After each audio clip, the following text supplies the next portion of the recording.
ക്ലാസ്സിൽ നമ്മൾ നോർമൽ ഗുഡിൻ്റെ കേസിൽ പ്രൈസ് ഇഫക്റ്റിനെ എങ്ങനെ ഇൻകം ഇഫക്റ്റ് എന്നും അതുപോലെ സബ്സ്റ്റിറ്റ്യൂഷൻ ഇഫക്റ്റ് എന്നും രീതിയിൽ ഡീകമ്പോസ് ചെയ്യുക വേർതിരിക്കുക എന്നുള്ളത് പറഞ്ഞല്ലേ. അതിൽ ഹിക്സിയൻ മെത്തേഡും സ്ലെഡ്സ്കീസ് മെത്തേഡും ഡിസ്കസ് ചെയ്തു. ഇന്ന് നമ്മൾ പറയാൻ പോകുന്നത് decomposition of price effect into substitution effect and income effect for an inferior good, അതുപോലെ ഗിഫൻസ് പാരഡോക്സ്. ഓക്കെ, അപ്പം നമ്മൾ ഇന്ന് പറയാൻ പോകുന്നത് ഏതാണ്? Income effect and substitution effect for an inferior good അല്ലേ. ഇൻഫീരിയർ ഗുഡിൻ്റെ കേസിൽ എങ്ങനെയാണ് പ്രൈസ് ഇഫക്റ്റിനെ ഇൻകം ഇഫക്റ്റും അതുപോലെ സബ്സ്റ്റിറ്റ്യൂഷൻ ഇഫക്റ്റ് എന്ന് കാറ്റഗറൈസ് ചെയ്യാൻ കഴിയുക, ഡീകമ്പോസ് ചെയ്യാൻ കഴിയുക. അപ്പോൾ എന്താ ഇൻഫീരിയർ ഗുഡ്? നിങ്ങൾ ഓൾറെഡി ക്ലാസ്സുകളിൽ പഠിച്ചിട്ടുണ്ടാവില്ലേ എന്താ ഇൻഫീരിയർ ഗുഡ് എന്ന് പറഞ്ഞാൽ? ഇൻകം കൂടുന്നതനുസരിച്ചിട്ട് ഒരു കമ്മോഡിറ്റിയുടെ ഡിമാൻഡ് കുറയുകയാണെങ്കിൽ അല്ലെങ്കിൽ കൺസംഷൻ കുറയുകയാണെന്നുണ്ടെങ്കിൽ ആ കമ്മോഡിറ്റിയെയാണ് ഇൻഫീരിയർ ഗുഡ് എന്ന് പറയുന്നത് അല്ലേ. ഇപ്പോൾ ഫോർ എക്സാമ്പിളായിട്ട് എപ്പോഴും പറയാറുണ്ട് കപ്പ അല്ലെങ്കിൽ പൂള അല്ലേ, ടോപ്പിയാക്കോ. എന്താണ്? നമ്മുടെ കയ്യിലെ വരുമാനം കൂടുന്നതിനനുസരിച്ചിട്ട് അതിൻ്റെ കൺസംഷൻ കുറയുന്ന, അതായത് ലോ ഇൻകം ഗ്രൂപ്പ്സുള്ള ആളുകളാണ് കൂടുതൽ അത് പ്രിഫർ ചെയ്യുന്നത്, ടാപ്പിയാക്കോ കഴിക്കാൻ വേണ്ടിയിട്ട് പ്രിഫർ ചെയ്യുന്നത് എന്നാണ് പൊതുവെ ജനറലി പറയുന്നത്. അപ്പോൾ അവരുടെ കയ്യിൽ വരുമാനം കൂടിയാൽ എന്ത് ചെയ്യും? അവരുടെ കൺസംഷൻ അതിൻ്റെ കൺസംഷൻ കുറക്കും. So a good is inferior when the income effect is negative. ഒരു കമ്മോഡിറ്റി അല്ലെങ്കിൽ ഒരു ഗുഡ് ഇൻഫീരിയർ ആവുന്നത് എപ്പോഴാണ്? അതിൻ്റെ ഇൻകം ഇഫക്റ്റ് നെഗറ്റീവ് ആകുമ്പോഴാണ് കേട്ടോ. നെഗറ്റീവ് ആവുന്നതെന്ന് ഓർത്ത് വെക്കാം. Thus an inferior good is one that consumers buy less of when their incomes go up. ഒരു കൺസ്യൂമറുടെ വരുമാനം കൂടിയാൽ ഒരു കൺസ്യൂമർ സാധനം വാങ്ങുന്നത് കുറക്കുകയാണെന്നുണ്ടെങ്കിൽ ആ സാധനത്തിനെയാണ് എന്ത് പറയുന്നത്? ഇൻഫീരിയർ ഗുഡ് എന്ന് പറയുന്നത്. Okay, and more of when their incomes go down. കൺസ്യൂമറുടെ വരുമാനം കുറയുമ്പോൾ ഈ ഒരു കമ്മോഡിറ്റി കൂടുതലും വാങ്ങും. When the price of an inferior good falls the substitution effects leads to an increase in the quantity demanded. അപ്പോൾ ഇൻഫീരിയർ ഗുഡിൻ്റെ പ്രൈസ് കുറയുകയാണെന്നുണ്ടെങ്കിൽ സബ്സ്റ്റിറ്റ്യൂഷൻ ഇഫക്റ്റ് എന്ത് ചെയ്യും? സബ്സ്റ്റിറ്റ്യൂഷൻ ഇഫക്റ്റിലൂടെ ക്വാണ്ടിറ്റി ഡിമാൻഡ് എന്ത് ചെയ്യും? ഇൻക്രീസ് ചെയ്യും. However, the increase in real income resulting from the price decline leads to the consumer to purchase less of an inferior good. എങ്ങനെയായാലും real income increase ചെയ്താൽ, price ഡീക്ലൈനിലൂടെ real income increase ചെയ്താലും consumer inferior good കുറച്ചേ വാങ്ങുള്ളൂ. അപ്പോൾ കൺസ്യൂമറുടെ ഈ വരുമാനം എങ്ങനെ കൂടിയാലും എന്ത് ചെയ്യും? കൺസ്യൂമർ ഈ ഒരു ഗുഡ് കുറച്ചേ പർച്ചേസ് ചെയ്യുള്ളൂ. Thus in the case of an inferior good the income effect moves in the opposite direction from the substitution effect. അപ്പോൾ ഇൻഫീരിയർ ഗുഡിൻ്റെ കേസിൽ income effect moves in the opposite direction from the substitution effect. Substitution ഇഫക്റ്റിൻ്റെ ഒരു opposite ഡയറക്ഷനിലാണ് എന്ത് ചെയ്യുന്നത്? Income effect move ചെയ്യുന്നത് അല്ലേ. Price കുറഞ്ഞാണ്ട് real income കൂടിയാലും ആ ഇൻകം കൂടുന്നത് ആ കമ്മോഡിറ്റി വാങ്ങാൻ വേണ്ടിയിട്ട് ഉപയോഗിക്കില്ല. അതിൻ്റെ പർച്ചേസ് എന്ത് ചെയ്യും? കുറക്കുകയാണ് ചെയ്യുക. അതുകൊണ്ടാണ് സബ്സ്റ്റിറ്റ്യൂഷൻ ഇഫക്റ്റിൻ്റെ ഓപ്പോസിറ്റായിട്ട് ഇൻകം ഇഫക്റ്റ് നെഗറ്റീവായിട്ട് പോകുമെന്ന് പറഞ്ഞത്. Okay, but since a positive substitution effect is usually larger than the negative income effect, the quantity demanded of the inferior good increases when its price falls and the demand curve is still negatively sloped. Positive substitution effect ഈ negative income ഇഫക്റ്റിനേക്കാളും positive substitution effect കൂടുന്നത് കൊണ്ട് തന്നെ മൊത്തത്തിൽ നോക്കുമ്പോൾ quantity demanded of the inferior good increases when its price falls and demand curve is still negatively sloped.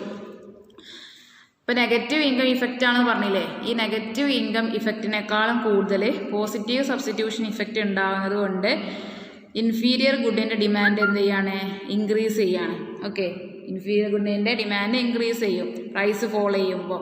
അതുകൊണ്ട് demand curve അപ്പോഴും negatively sloped ആയിരിക്കും. ഓക്കെ, അപ്പോൾ ഇൻഫീരിയർ ഗുഡ് എന്ന് പറഞ്ഞാൽ എന്താണ്? ഇൻകം ഇഫക്റ്റ് നെഗറ്റീവ് ആയിട്ടുള്ള ഗുഡ് ഏതാണോ അതാണ് ഇൻഫീരിയർ ഗുഡ്. ഇൻകം കൂടുന്നതിനനുസരിച്ചിട്ട് അതിൻ്റെ ആ ഒരു ഗുഡിൻ്റെ കൺസംഷൻ, കമ്മോഡിറ്റിയുടെ കൺസംഷന് ജനറലി നമ്മൾ എന്ത് ചെയ്യണം? കുറക്കുകയാണ് ചെയ്യുക അല്ലേ. Okay, so the income and substitution effect for an inferior good is illustrated in the following figure. അതുകൊണ്ട് തന്നെ നമുക്ക് ഇനി ഇൻകം ഇഫക്റ്റും അതുപോലെ സബ്സ്റ്റിറ്റ്യൂഷൻ ഇഫക്റ്റും ഒരു ഇൻഫീരിയർ ഗുഡിൻ്റേത് നമുക്കൊരു ഡയഗ്രാം വെച്ചിട്ട് പറയാൻ പറ്റും. അപ്പോൾ നമ്മൾ ആദ്യം നോർമൽ ഗുഡിൻ്റെ കേസും പറഞ്ഞില്ലേ, നമ്മളവിടെ എന്താ പറഞ്ഞത്? ആദ്യം പ്രൈസ് ഇഫക്റ്റ് ആയിരുന്നു അല്ലേ. അപ്പോൾ ഇൻഫീരിയർ ഗുഡിൻ്റെ കേസിൽ നമുക്ക് പ്രൈസ് ഇഫക്റ്റ് എവിടെയാണെന്ന് നോക്കാം. The consumer is initially in equilibrium at point A, where the indifference curve IC1 is tangent to the price line PL1. If the price of X falls, the price line shifts from PL1 to PL2. The consumer moves to the new equilibrium point C, which is on higher indifference curve IC2. The movement from the initial equilibrium point A to new equilibrium point C is termed as the price effect. Okay, അപ്പോൾ price ഇഫക്റ്റാണ് നമ്മൾ ആദ്യം പറയുന്നത് കേട്ടോ. അപ്പോൾ ഇവിടെ ഒരു diagram തന്നിട്ടില്ലേ. അപ്പോൾ price ഇഫക്റ്റിനെ substitution effect എന്നും അതുപോലെ ഇൻകം ഇഫക്റ്റ് എന്നും ഡീകമ്പോസ് ചെയ്യുന്നതാണ് ഈ ഡയഗ്രാം അല്ലേ. രണ്ട് ഡയഗ്രാം നേരത്തെ പഠിച്ചല്ലോ. ഇപ്പോൾ ഇത് ഇൻഫീരിയർ ഗുഡിൻ്റെ കേസിൽ വരുന്ന ഡയഗ്രാമാണ്. കമ്മോഡിറ്റി എക്സ് ആക്സിലും കമ്മോഡിറ്റി വൈ ആക്സിലും കൊടുത്തിട്ടുണ്ട്. അപ്പോൾ ഒറിജിനൽ പ്രൈസ് ലൈൻ ഏതാണ്? PL1 ആണ് ഒറിജിനൽ പ്രൈസ് ലൈന്. അപ്പോൾ IC1 അല്ലേ ഒറിജിനൽ ഇക്വിലിബ്രിയം കാണുന്നത് എങ്ങനെയാണ്? IC1ഉം അതുപോലെ PL1ഉം തമ്മിൽ ടാൻജൻറ്റ് ചെയ്യുന്നൊരു പോയിന്റ് ഉണ്ട്, എ എന്ന് പറയുന്ന പോയിന്റിലെ. ഈ എ എന്ന് പറയുന്ന പോയിന്റിലാണ് ഒറിജിനൽ ഇക്വിലിബ്രിയം പോയിന്റ്. അപ്പോൾ കമ്മോഡിറ്റിയുടെ പ്രൈസ് കുറയുകയാണ് എന്നുണ്ടെങ്കിൽ, അതായത് കമ്മോഡിറ്റി എക്സിൻ്റെ പ്രൈസ് കുറയുകയാണെന്നുണ്ടെങ്കിൽ അത് മറ്റൊരു ഹയർ ഇൻഡിഫറൻസ് കർവിലേക്ക് പോകും എന്ന് പറഞ്ഞില്ലേ. കൂടുതൽ സാധനം വാങ്ങും, PL1 ഷിഫ്റ്റ് ചെയ്യും, PL1 PL2ലേക്ക് ഷിഫ്റ്റ് ചെയ്യും അല്ലേ. PL1ൽ നിന്ന് PL2ലേക്ക് ഷിഫ്റ്റ് ചെയ്യും. ന്യൂ ഇൻഡിഫറൻസ് കർവ് ഉണ്ടാവും, പുതിയ ഇക്വിലിബ്രിയം പോയിന്റ് CT. അപ്പോൾ A to C എന്ന് പറയുന്ന ഒരു മൂവ്മെൻ്റ് ഉണ്ടല്ലോ, ആ മൂവ്മെൻറ്റിനെ എന്താണ് പറയുന്നത്? പ്രൈസ് ഇഫക്റ്റ് എന്നുള്ളതാണ് അല്ലേ. അപ്പോൾ എയിൽ നിന്ന് പുതിയൊരു ന്യൂ ഇക്വിലിബ്രിയം പോയിന്റ് ഉണ്ടായി C. അപ്പോൾ A to C ആണ് എന്ത്? New equilibrium point. A to C ആണ് പ്രൈസ് ഇഫക്റ്റ് ആയിട്ട് പറയുന്നത്. Okay, so the substitution effect can be isolated from the income effect by keeping the real income of the consumer constant. അപ്പോൾ substitution ഇഫക്റ്റും അതുപോലെ income ഇഫക്റ്റിനെയും separate ആക്കാൻ കഴിയും. എങ്ങനെയാണ്? By keeping the real income of the consumer constant. കൺസ്യൂമറുടെ real income constant ആക്കിയിട്ട് നിലനിർത്തിക്കൊണ്ട്. When the price of a good falls, the consumer's real income increases which affects the consumption of the good.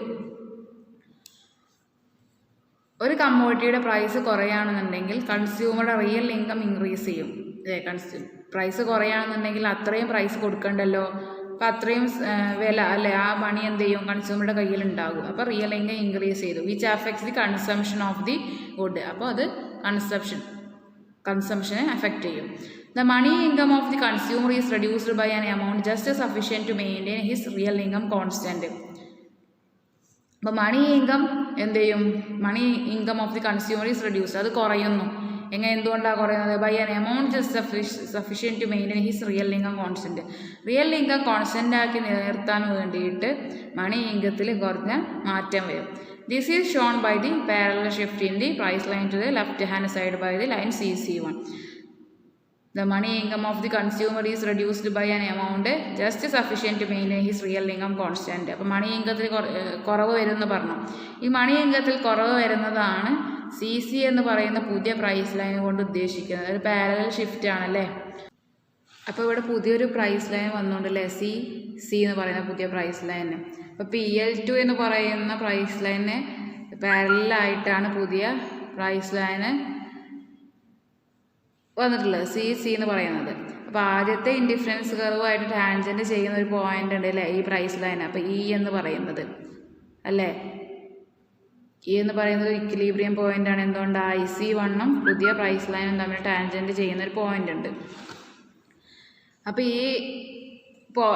ഈ ഒരു ഇക്വിലിബ്രിയത്തിൽ നിന്ന് താഴേക്ക് വരച്ചാൽ നമുക്ക് X എന്ന് പറയുന്ന കമ്മോഡിറ്റി എത്രയാണ് വാങ്ങുന്നതെന്ന് കിട്ടും, അതായത് inferior good.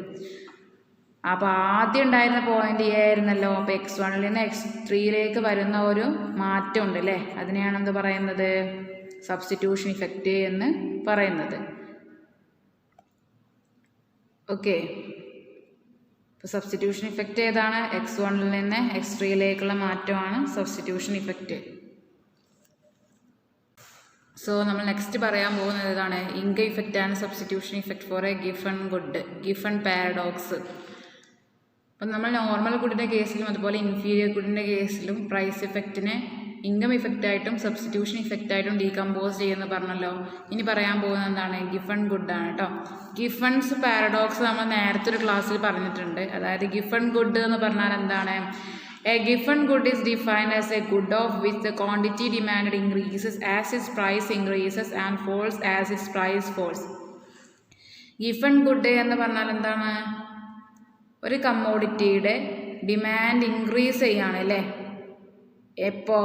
As is price increases. Price increase ചെയ്യുമ്പോൾ ഒരു കമ്മോഡിറ്റിയുടെ ഡിമാൻഡ് ഇൻക്രീസ് ചെയ്യാണ്. അതുപോലെ പ്രൈസ് കുറയുമ്പോൾ കമ്മോഡിറ്റിയുടെ ഡിമാൻഡ് കുറയുകയാണെന്നുണ്ടെങ്കിൽ അത്തരം ഗുഡിനെ എന്ത് പറയാം? ഗിഫൺ ഗുഡ് എന്ന് പറയാം അല്ലേ? ഇപ്പം നമ്മൾ നേരത്തെ ഒരു ക്ലാസ്സിൽ പറഞ്ഞിട്ടുണ്ട് ഗിഫൺ പാരഡോക്സ് എന്ന് പറഞ്ഞാൽ എന്താ? സാധാരണ ലോ ഓഫ് ഡിമാൻഡിന് എതിരെ വരുന്ന ഒരു കേസാണ് ഗിഫൺ പാരഡോക്സ്. സാധാരണ ലോ ഓഫ് ഡിമാൻഡിൽ എന്താ പറയുന്നത്? പ്രൈസ് കുറയുകയാണെന്നുണ്ടെങ്കിൽ സാധനം കൂടുതൽ വാങ്ങും, പ്രൈസ് കൂടുകയാണെന്നുണ്ടെങ്കിൽ സാധനം കുറവും വാങ്ങും അല്ലേ? അപ്പോൾ ഡിമാൻഡ് കർവ് നെഗറ്റീവ്ലി സ്ലോപ്പിംഗ് ആണ് എന്ന് പറഞ്ഞു. So Giffen's paradox refers to a good whose quantity demanded varies directly with price അല്ലേ? അപ്പോൾ ഗിഫൺ പാരഡോക്സിൽ എന്താ പറയുന്നത്? ഒരു കമ്മോഡിറ്റിയുടെ ഡിമാൻഡ് പ്രൈസുമായിട്ട് ഡയറക്റ്റ്ലി നേരിട്ടാണ് വാരി ചെയ്യുന്നത് എങ്കിൽ അതിനെ ഗിഫൺ പാരഡോക്സ് എന്ന് പറയും. അതായത് പോസിറ്റീവ്ലി സ്ലോപ്പിംഗ് ഡിമാൻഡ് കർവായിരിക്കും വരിക. അപ്പോൾ നമ്മൾ രണ്ട് കമ്മോഡിറ്റി എടുക്കുക, ബ്രെഡും റൈസും. ബ്രെഡും റൈസും ഒരുപോലെ വാങ്ങി എന്ന് കരുതുക. ഏറ്റവും കൂടുതൽ നമുക്ക് ആവശ്യമുള്ളത് എന്താണ്? റൈസാണ് അല്ലേ? അപ്പോൾ റൈസിൻ്റെ വില കൂടിയാൽ നമ്മളത് ബ്രെഡിൻ്റെ കൺസംഷൻ കുറച്ചുകൊണ്ട് നമ്മൾ എന്ത് ചെയ്യും? റൈസ് കൂടുതൽ വാങ്ങും. വില കൂടിയാലും റൈസാണ് നമ്മൾ കൂടുതൽ വാങ്ങുക. കാരണം നമ്മളെ നിലനിൽപ്പിന് നമുക്ക് ഏറ്റവും ആവശ്യം എന്താണ്? റൈസാണല്ലോ. അപ്പോൾ നമ്മൾ റൈസ് അതിൻ്റെ വില കൂടിയാലും നമ്മൾ വാങ്ങും. അതിനെന്ത് ചെയ്യും? നമ്മൾ ബ്രെഡിൻ്റെ കൺസംഷൻ അവിടെ കുറക്കും. So thus the demand curve of a given good is positively sloping curve അല്ലേ? ഗിഫൺ ഗുഡിൻ്റെ കർവ് എന്താണ്? Positively sloping curve. ഓർത്ത് വെക്കുക എന്താ ഗിഫൺ ഗുഡ് എന്ന് പറഞ്ഞാൽ? ഒരു കമ്മോഡിറ്റിയുടെ ഡിമാൻഡ് ഇൻക്രീസ് ചെയ്യാണ്. പ്രൈസ് ഇൻക്രീസ് ചെയ്യുമ്പോൾ കമ്മോഡിറ്റിയുടെ ഡിമാൻഡ് ഇൻക്രീസ് ചെയ്യുക. അതുപോലെ പ്രൈസ് കുറയുമ്പോൾ കമ്മോഡിറ്റിയുടെ ഡിമാൻഡ് കുറയുകയാണെന്നുണ്ടെങ്കിൽ അത്തരം കമ്മോഡിറ്റിയെയാണ് ഗിഫൺ ഗുഡ് എന്ന് പറയാം. എന്താ ഗിഫൺ പാരഡോക്സ് എന്ന് പറഞ്ഞാൽ? സാധാരണ ലോ ഓഫ് ഡിമാൻഡിനെതിരെ വരുന്ന ഒരു കേസാണ് അല്ലേ? എന്താണ്? It refers a good whose quantity demand varies directly with price. അതിൻ്റെ ഡിമാൻഡ് കർവ് എന്തായിരിക്കും? പോസിറ്റീവ്ലി സ്ലോപ്പിംഗ് കർവ് ആയിരിക്കും. Okay. So Giffen paradox is explained with this diagram. Okay. Given the budget constraint AA, budget constraint എന്ന budget line ഏതാണ്? AA എന്ന് പറയുന്നതാണ് budget ലൈനായിട്ട് പറയുന്നത്, അതായത് price line. The consumer is in equilibrium at point A' എന്ന് പറയുന്ന പോയിന്റിലാണ് consumer ഇക്വിലിബ്രിയത്തിലെത്തുന്നത്. എന്തുകൊണ്ടാണ്? ഇൻഡിഫറൻസ് കർവ് IC1 അതുപോലെ ബജറ്റ് ലൈനും പ്രൈസ് ലൈനും തമ്മിൽ എന്ത് ചെയ്തു? ടാൻജൻറ്റ് ചെയ്തു അല്ലേ? ഇതാണ് original consumer equilibrium point. If the price of X falls, the price line shift from AA to AB. കമ്മോഡിറ്റിയുടെ പ്രൈസ് കുറയുകയാണെന്നുണ്ടെങ്കിൽ, എക്സിൻ്റെ പ്രൈസ് കുറയുകയാണെന്നുണ്ടെങ്കിൽ പ്രൈസ് ലൈൻ എന്ത് ചെയ്യും? റൈറ്റ് വേർഡിലേക്ക് ഷിഫ്റ്റ് ചെയ്യും അല്ലേ? അതായത് AB എന്ന് പറയുന്ന ലൈനിലേക്ക് ഷിഫ്റ്റ് ചെയ്യും. AAയിൽ നിന്ന് ABയിലേക്ക് എന്ത് ചെയ്തു? ഷിഫ്റ്റ് ചെയ്തു. So the substitution effect is isolated by keeping the real income of the consumer constant. അപ്പോൾ സബ്സ്റ്റിറ്റ്യൂഷൻ ഇഫക്റ്റും ഇൻകം ഇഫക്റ്റും നമുക്ക് പറയുന്നത് എങ്ങനെയാണ്? റിയൽ ഇൻകം, കൺസ്യൂമറുടെ റിയൽ ഇൻകം കോൺസ്റ്റൻ്റ് ആക്കി നിലനിർത്തിക്കൊണ്ട് നമുക്ക് സബ്സ്റ്റിറ്റ്യൂഷൻ ഇഫക്റ്റിനെ പറയാൻ കഴിയും. The money income of the consumer is reduced by an amount just sufficient to maintain his real income constant. Real ഇൻകത്തിനെ കോൺസ്റ്റൻ്റ് ആക്കി നിലനിർത്താൻ വേണ്ടിയിട്ട് എന്ത് ചെയ്യാം? മണി ഇൻകത്തിൽ കുറച്ച് മാറ്റം വരുത്തും. അപ്പോൾ എന്ത് ചെയ്യുക? ആ കുറവ് വരുന്നതാണ് നമ്മൾ പറഞ്ഞ പോലെ CC എന്ന് പറയുന്ന പാരലലായിട്ട് വരുന്ന new price line. So the substitution effect of a decrease in price of X result in a shift in equilibrium of the consumer to C'. അപ്പോൾ നിലവിലുള്ള IC1 ആയിട്ട് എന്ത് ചെയ്തു? IC1 ആയിട്ട് പുതിയൊരു ഇക്വിലിബ്രിയം പോയിന്റ് ഉണ്ടാക്കി അല്ലേ? പുതിയ ബജറ്റ് ലൈനുമായിട്ട് പുതിയൊരു ഇക്വിലിബ്രിയം പോയിന്റ് ഉണ്ടാക്കി C'. അതൊക്കെ നേരത്തെ പറയുന്ന അതേപോലെ തന്നെ കേട്ടോ. So the substitution effect of a decrease in price of X result in a shift in the equilibrium of the consumer to C'. Okay. The consumption of good X increases from X2 to X3. അപ്പോൾ ആദ്യം ഉണ്ടായിരുന്ന ഇക്വിലിബ്രിയത്തിൽ നിന്നും എന്ത് ചെയ്തു x2-ൽ നിന്നും x3-യിലേക്ക് എന്ത് ചെയ്തു increase ചെയ്തു. അതാണ് സബ്സ്റ്റിറ്റ്യൂഷൻ ഇഫക്റ്റ് ആയിട്ട് പറയുന്നത്. എയിൽ നിന്ന് സിയിലേക്കുള്ള മൂവ്മെൻ്റ് ആണ് എന്ത് സബ്സ്റ്റിറ്റ്യൂഷൻ ഇഫക്റ്റ്. കമ്മോഡിറ്റിയുടെ പ്രൈസ് മാറ്റം വന്നപ്പോൾ എന്ത് ചെയ്തു അതിൻ്റെ substitution effect of a decrease in price of X result in a shift in the equilibrium of the consumer to C dash. So the consumption of good increases from x2 to x3. So the income effect is shown by the change in consumption when the consumer moves from C dash to B dash. അത് income effect കാണിക്കുന്നത് എപ്പോഴാണ് consumer C എന്ന പോയിന്റിൽ നിന്ന് C dash എന്ന പോയിന്റിൽ നിന്ന് equilibrium പോയിന്റിൽ നിന്ന് ബി ഡാഷിലേക്ക് മൂവ് ചെയ്യുമ്പോഴാണ് കേട്ടോ. A parallel movement in the budget line from CC to AB indicates the income effect. ഇപ്പോൾ സി സിയിൽ നിന്ന് എ ബിയിലേക്ക് മൂവ് ചെയ്യുമ്പോഴാണ് ഇൻകം ഇഫക്റ്റ്. ഇതൊക്കെ നേരത്തെ പറഞ്ഞതാണ് അല്ലേ. ഇൻകം കൂടുമ്പോഴല്ലേ പാരലായിട്ട് പ്രൈസ് ലൈൻ മാറുള്ളൂ. അപ്പോൾ ഉണ്ടായിരുന്ന പുതിയ ഇക്വിലിബ്രിയം പോയിന്റ് ആണ് എന്ത് ബി ഡാഷ് എന്ന് പറയുന്നത്. ഓക്കെ, അപ്പോൾ ഈ സി ഡാഷിൽ നിന്ന് ബി ഡാഷിലേക്ക് വരുന്നൊരു മാറ്റം ഉണ്ടല്ലോ, അതാണ് ഇൻകം ഇഫക്റ്റ്. അപ്പോൾ x3-യിൽ നിന്ന് x1 അല്ലേ, x3 x1 എന്ന് പറയുന്നതാണ് എന്ത് ഇൻകം ഇഫക്റ്റ് ആയിട്ട് പറയുന്നത്. So the new equilibrium of the consumer is B dash. The consumption of commodity X declines from x3 to x1 through a negative income effect. കമ്മോഡിറ്റിയുടെ consumption എന്ത് ചെയ്യും x3-യിൽ നിന്ന് x1-ലേക്ക് കുറയുകയാണ് അല്ലേ. x3-യിൽ നിന്ന് x1-ലേക്ക് കുറയാണ് ചെയ്യുന്നത്. എന്തുകൊണ്ടാണ് നെഗറ്റീവ് ഇൻകം ഇഫക്റ്റ് ആവുന്നത് കൊണ്ട്. Since the decrease in quantity demand due to the income effect is greater than the increase in quantity demand due to substitution effect, the net effect of price decrease is a reduction in the quantity demand of commodity X. Since the decrease in quantity demanded due to the income effect is greater than the increase in the quantity demanded due to the substitution effect. Income ഇഫക്റ്റിൻ്റെ ഭാഗമായിട്ട് quantity ഡിമാൻഡിൽ ഉള്ള മാറ്റം അല്ലേ, കുറവ് വരുന്നത് കൂടുതലാണ് അല്ലേ. Income effect എന്താണ് ഇവിടെ കൂടുതലാണ്. ഏതുമായിട്ട് കമ്പയർ ചെയ്യുമ്പോൾ സബ്സ്റ്റിറ്റ്യൂഷൻ ഇഫക്റ്റ് ആയിട്ട് കമ്പയർ ചെയ്യുമ്പോൾ ഇത്രയല്ലേ ഉള്ളൂ, ഇത് ഇത്രയേ ഉണ്ട് അല്ലേ. x2 x3 എന്നുള്ള x3 x1-ലേക്ക് ഉണ്ട്. അപ്പോൾ income effect x1 to x3 ആണ്, substitution effect x2 to x3 ആണ്. അത് കൂടുകയാണ്, ഇൻകം ഇഫക്റ്റ് കുറവുമാണ്. അപ്പോൾ ഇൻകം ഇഫക്റ്റ് ആണ് ഇവിടെ കൂടുതലായിട്ട് വരുന്നത് കമ്പയർ ചെയ്യുമ്പോൾ. അപ്പം നെറ്റ് ഇഫക്റ്റ് എന്ന് പറയുന്ന എന്ത് വരും, the net effect of the price decrease is a reduction in the quantity demand of commodity X. അപ്പോൾ പ്രൈസിൽ കുറവ് വരുമ്പോൾ എന്ത് ചെയ്യും, ക്വാണ്ടിറ്റി ഡിമാൻഡ് കുറയുന്നു എന്നുള്ളതാണ് അല്ലേ. എന്തുകൊണ്ടാണ് സബ്സ്റ്റിറ്റ്യൂഷൻ ഇഫക്റ്റിനേക്കാളും കൂടുതൽ എന്ത് ചെയ്യും ഇൻകം ഇഫക്റ്റ് വരുമ്പോൾ അത് കുറഞ്ഞു വരികയാണ്. Okay, quantity demand of X declines from x2 to x1. Quantity demand എന്ത് ചെയ്തു x2-ൽ നിന്ന് x1-ലേക്ക് കുറഞ്ഞു. This is known as the Giffen paradox. Okay, so giffen paradox exists only when the negative income effect of an inferior good is greater than the substitution effect.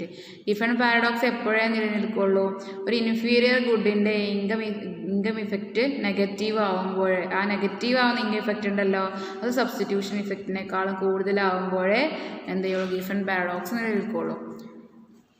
Inferior ഗുഡിന് മാത്രമേ എന്ത് ചെയ്യുള്ളൂ Giffen good ആവാൻ കഴിയുള്ളൂ. അതായത് എല്ലാ inferior ഗുഡും Giffen good ആവണമെന്നില്ല, പക്ഷേ inferior ഗുഡിന് മാത്രമേ എന്ത് ചെയ്യുള്ളൂ ഗിഫൺ ഗുഡ് ആവാൻ കഴിയുള്ളൂ. ഗിഫൺ ഗുഡ് ആവണമെന്നുണ്ടെങ്കിൽ good must be an inferior good, ഒരു ഗുഡ് ഇൻഫീരിയർ ഗുഡ് ആയിരിക്കണം. On which the consumer spends a major percentage of his income. ഒരു കൺസ്യൂമർ അവരുടെ മൊത്തം ഇൻകത്തിൽ നിന്ന് വലിയൊരു പെർസെൻറ്റേജ്, വലിയൊരു ശതമാനം എന്ത് ചെയ്യണം ആ കമ്മോഡിറ്റി വാങ്ങാൻ വേണ്ടി ചിലവഴിക്കണം. ഇത്തരത്തിലുള്ള ഇൻഫീരിയർ ഗുഡാണ് ഗിഫൺ ഗുഡായിട്ട് കണക്കാക്കുന്നത്. ഓക്കെ, അപ്പോൾ ഇന്ന് നമ്മൾ ഡിസ്കസ് ചെയ്തത് എന്താണ്, ഇൻകം ഇഫക്റ്റ് ആൻഡ് സബ്സ്റ്റിറ്റ്യൂഷൻ ഇഫക്റ്റിന് ഇൻഫീരിയർ ഗുഡ് അതുപോലെ ഗിഫൺ പാരഡോക്സും. ഓക്കെ.